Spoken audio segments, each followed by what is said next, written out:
அவரு ஒரு டாக்டர். அவருக்கு ஒரு தொழில் இருக்கு. எங்களுக்கு தொழில் இல்ல. திவாகர் சார வந்து ரொம்ப ரிக்வெஸ்ட் பண்ணி கேட்டுக்கிறேன். உங்களுக்கு ஒரு தொழில் இருக்கு.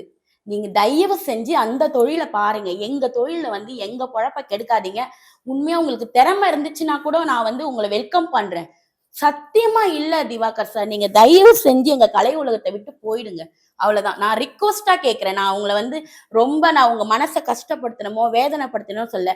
உங்களோட கூட பிறந்த சகோதரியா சொல்றேன். நான் அவர்ட்ட கூட பிறந்த சகோதரியா சொல்றேன். நீங்க நடிப்புன்ற பேர்ல எங்களெல்லாம் ரொம்ப அசிங்கப்படுத்திட்டு வரீங்க. 20 வருஷமா இண்டஸ்ட்ரியில நான் இருக்கேன்.